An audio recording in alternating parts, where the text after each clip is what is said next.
घरों में नहीं पहुंच रही हैं, घरों में पहुंचकर कचरा नहीं उठा रही हैं, बल्कि ये हड़ताल पर बैठी हुई हैं।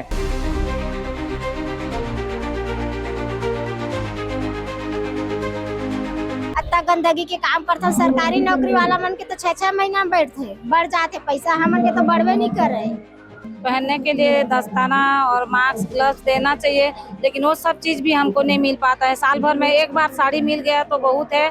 बाकी कर्मचारियों को देखो 20,000 25,000 उनका वेतन है, और मात्र सिर्फ मेरे स्वच्छता दीदी इतने 8 घंटा ड्यूटी करते हैं, उनका मात्र 8,000 वेतन है, जो इतने गंदगी को हाथ से साफ करते हैं।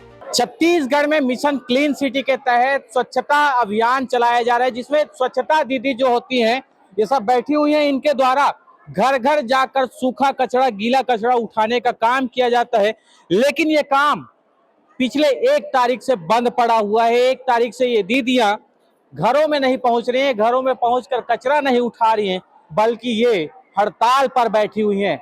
हड़ताल पर क्यों बैठी हुई हैं, सीधा चर्चा कर लेते हैं, लेकिन उसके पहले सब्सक्राइब जरूर कर दीजिएगा, क्योंकि सब्सक्राइब बहुत कम कर रहे हैं। तो सीधा चर्चा करते हैं कि इन लोग आखिर 1 तारीख से हड़ताल पर क्यों बैठे हुए हैं। इनका सीधा कहना है कि हमारा जो मानदेय है उसे कलेक्टर दर पर दिया जाए। अभी मात्र 8,000 रुपए दिया जा रहा है। इस 8,000 रुपए से हमारे जो जीवन खर्चा है, जो दैनिक दिनचर्या की खर्च है, वो पूरा नहीं हो पा रहा है। इस वजह से काफी परेशानियों का सामना करना पड़ता है। यदि कलेक्टर दर दे दिया जाए तो उसमें पूर्ति हो जाएगी, उसमें पूर्ति होने के साथ ही जो खर्च है वो बेहतर तरीके से चल पाएंगे। वहीं जो पीएफ की कटौती है उसे जल्द शुरू कर दिया जाए। पीएफ की कटौती होने से जो थोड़ी बहुत जमा पूंजी है वो रहेगी और भविष्य में वो काम आएगा। इसके अलावा रोजाना 365 दिन काम करना पड़ता है, लेकिन कभी आपातकालीन स्थिति आती है तो मजबूरन छुट्टी लेना पड़ जाता है, लेकिन उसे अब्सेंट डाला जाता है और उसमें भी कटौती होती है। तो उस कटौती को रोका जाए और पूरे दिन का भुगतान किया जाए। इन 3 प्रमुख मांगों को लेकर ये बैठी हुई हैं। कब कब जाता हो वो काम में, कब कब कटौती करते थे पैसा की? सुबह जाता ना तो कटौती करते, जैसे 4 छुट्टी नहीं मांगा था नहीं दे थे, कई जगह मिलते कई जगह नहीं मिले, हमन ला मिलते जांजगीर के हमन। और जैसे आउ एक्स्ट्रा छुट्टी लेथन तबियत खराब हो जाते क्या कुछ अत्ता गंदगी में तो काम करथन, तबियत खराब होना जरूरी छे तब छुट्टी लेथन ता कटथे। अत्ता गंदगी के काम करथन सरकारी नौकरी वाला मन के तो 6-6 महीना में बैठते बढ़ जाते पैसा, हमन के तो बढ़वे नहीं कर रहे। हमन वही मांग लेके बैठे हैं, अपन 3 सूत्री मांग ला। के साल ले काम करा था, कतिक प्रीशुरुम पेमेंट अभी गल कतिक? हमन ला 8 साल हो गए काम करत। पहले 5,000 रही से, फिर 6,000 हुई, फिर 7200, फिर दे 8,000। 4 बार में बढ़ के 8,000 पहुंचे। हाँ और बढ़ोतरी मांग करत हाँ। अत्ता में कुछ नहीं हुआ है। लोग लड़का मन के पढ़ाई लिखाई खर्चा सब बढ़ गए, दाल चावल सबके भाव बढ़ गए, तो हमारे तनखेस लगा बनी बढ़ा थे। निश्चित महंगाई भत्ता का बात होता है तो सरकार जो विधायक होते हैं, सांसद होते हैं, उनके रकम में लगातार बढ़ोतरी देखने को मिलती है, लेकिन जो घर घर जाकर कचरा उठाते हैं महिलाएं, उनके तनख्वाहों में कोई बढ़ोतरी नहीं हो रही। इसी का विरोध है और ये बैठी हुई है। और एक सवाल बेहद उठता है कि क्या जो कचरा उठाने वाली महिलाएं हैं उनका स्वास्थ्य खराब नहीं हो सकता? क्यों उनके स्वास्थ्य खराब होने पर छुट्टी नहीं मिलती है, सवाल है। और इन्हीं मांगों को लेकर ये बैठी हुई हैं। कितनी बार छुट्टियां लिए हो दीदी, कितना बार आपका पेमेंट कटा है?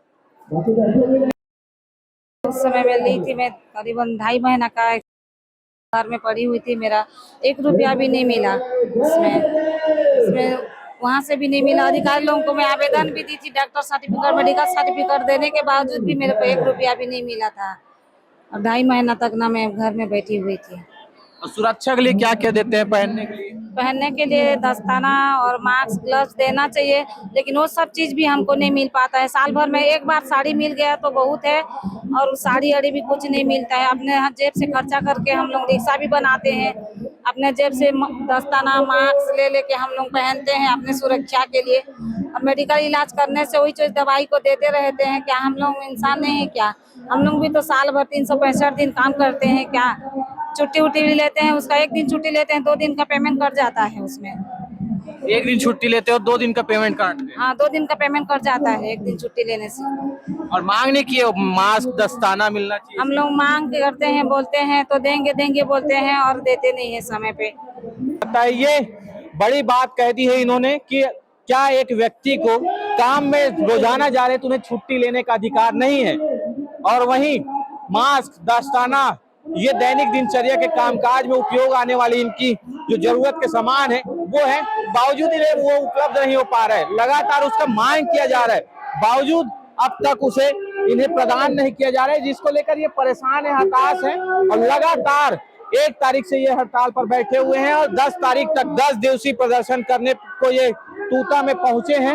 इनका कहना है कि मांग अगर पूरा नहीं होता है तो आगे अनिश्चितकालीन हड़ताल में भी जाएंगे और इसकी वजह से जो मिशन क्लीन सिटी का जो योजना है वो ठप पड़ने लगा है। मिशन क्लीन सिटी अभी पिछले 10 दिनों से बंद पड़ा हुआ है। इस 10 दिनों में बंद होने के साथ ही जो कामकाज में इनके कामकाज है वो भी रुका है, उसके साथ ही जो घरों का कचरा है वो भी रुका है। कितने जगह पर सफाई करते हो दीदी आप लोग? एक मोहल्ले, कितने मोहल्ले?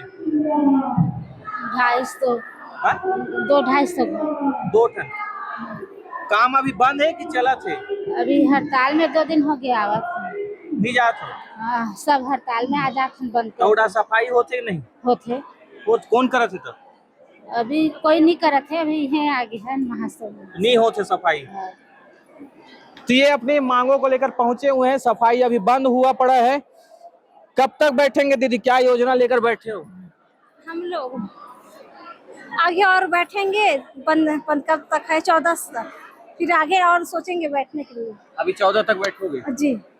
मांग पूरा नहीं हुआ तो आगे ऐसे ही बैठे रहोगे? हाँ बैठे रहेंगे।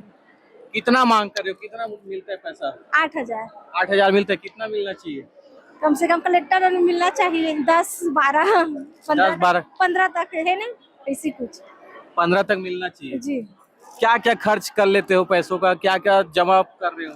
जमा तो कुछ भी नहीं कर रहे हैं, घर में तो उतना पैसा से तो घर का राशन भी नहीं चलता। हाँ, और हम लोग क्या गैस भरवाते हैं, उसी से साग भाजी का लेते हैं और बच्चों का पढ़ाई का भी खर्चा करते हैं। अच्छा एक बात बताइए, हम लोग अक्सर स्टॉल लगता है वो देखते हैं किसी भी कार्यक्रमों में और उसमें एक दिखाया जाता है कि मिशन क्लीन सिटी के तहत जो कचरा इकट्ठा होता है उससे तरह तरह के सामान बनाए जाते हैं और आपका आजीविका चलता है, आपके रोजगार होते हैं। इसमें कितना लाभ होता है? नहीं, हम लोगों को कहाँ उसमें रोजगार मिलता है, कुछ भी तो आज तक मिला नहीं है। हम लोग स्टॉल लगाते हैं बस दिखाने के लिए, बस है वो। कौन लगवाता है स्टॉल? वो सरकार लगाते हैं, प्रशासनिक अमला। प्रशासन। हाँ, उससे कोई रोजगार नहीं मिलता? कुछ नहीं मिलता है उससे। तो ये है मिशन क्लीन सिटी के तहत दीदियां बैठी हुई हैं जिनका साफ कहना है कि हमें काम करवाया जाता है, काम करवाने के साथ ही समय समय पर जो स्टॉल लगते हैं सरकार को दिखाने के लिए जो सजावट किया जाता है वो केवल मात्र दिखावा है, हकीकत में उसका कोई भी लाभ नहीं मिल पा रहा है, जिससे ये परेशान है कि आखिर हमारा रोजगार चलेगा तो चलेगा कैसे, 8,000 रुपए में हम अपना जीवन चलाएं तो चलाएं कैसे। ये तमाम मुद्दों को लेकर ये बैठी हुई हैं और महिलाएं हैं जिनका साफ कहना है कलेक्टर दर इनको मिलना चाहिए। क्या मांगे दीदी, कब तक बैठे रहेंगे और कलेक्टर दर नहीं मिलेगा तो क्या करेंगे? हम लोग का हड़ताल चल रहा है 1 से 10 तारीख तक रहेगा। 15 अगस्त के समय अगर घोषणा पत्र में हमारा जो मांगे है उसको घोषणा नहीं करता है तो उसके बाद अनिश्चितकालीन में बैठेंगे। कितना फर्क पड़ा है जो सफाई है उसमें? हम लोग एक दिन भी बैठ जाते हैं या फिर एक दिन मेरे दीदी लोग छुट्टी ले लेते हैं तो बहुत से फर्क पड़ता है। और जाहिर सी बात है हम 10 दिन बैठे हैं तो शहर में क्या हालत हो रहा होगा, क्योंकि मेरे दीदी लोग से ही उनका शुरुआत होता है। गंदगी को उन्हीं लोग साफ करते हैं, उन्हीं लोग का वजह से आज हमारा छत्तीसगढ़ में नाम होता है। और कितना शर्म की बात है कि बीजेपी का सरकार को जब वो आया नहीं था, हम लोग लेके आए, पूरा छत्तीसगढ़ में बीजेपी को बिठाए। तो सोचने वाली बात है कि हमारे कलेक्टर दर इतना बड़ा भी तो नहीं है कि हम मांग कुछ ज्यादा कर रहे हैं या नौकरी का मांग रहे हैं, थोड़ा सा है वो नहीं दे पा रहा है। बाकी कर्मचारियों को देखो 20,000 25,000 उनका वेतन है और मात्र सिर्फ मेरे स्वच्छता दीदी इतने 8 घंटा ड्यूटी करते हैं, उनका मात्र 8,000 वेतन है, जो इतने गंदगी को हाथ से साफ करते हैं। और इतना वो जो बदबू इतना आएगा कि उस जगह में आप बैठ भी नहीं पाओगे, ना आप खड़े नहीं हो पाओगे। तब भी दीदी लोग का इतना परेशानी आएगा, किसी को बोल नहीं पाते हैं, कोई अधिकारी को अपना समस्या नहीं बता पाते हैं। जब भी उनका तबीयत भी खराब होता है तब भी उन लोग ड्यूटी में आते हैं, क्योंकि जब उनका तबीयत खराब रहता है तो उनका वेतन भरने वाला कोई अधिकारी नहीं रहता है। अगर एक दिन नहीं जाएंगे तो डायरेक्ट उनको धमकी मिल जाता है कि तुम नहीं आओगे, तुम्हारे जगह दूसरा महिला रखेंगे, वो भी पैसा लेके महिला लोग को भर्ती करते हैं। दीदी लोग का एक दिन या 5 दिन हफ्ता मन में भी अगर छुट्टी हो जाता है या बीमार पड़ जाते हैं तो उनके जगह में पैसा लेके काम लिया जाता है। इसीलिए बड़ी बात है कि यदि एक दिन काम पर नहीं आते हैं, धमकियां मिलती है, उनको निकाल कर दूसरों को पैसा लेकर इसमें भर्ती किया जाता है। अब इन सभी बातों को सुनकर आपका क्या कहना है कमेंट जरूर करिएगा और जाते जाते सब्सक्राइब कर दीजिएगा। लेकिन ये स्वच्छता दीदियां हैं जो बैठी हुई हैं और लगातार एक ही मांग कर रही है कि कलेक्टर दर दिया जाना चाहिए और पीएफ की कटौती कर थोड़ी जमा कर दी जाए। इन मांगों को लेकर बैठी है, क्या कहना है कमेंट जरूर करिएगा।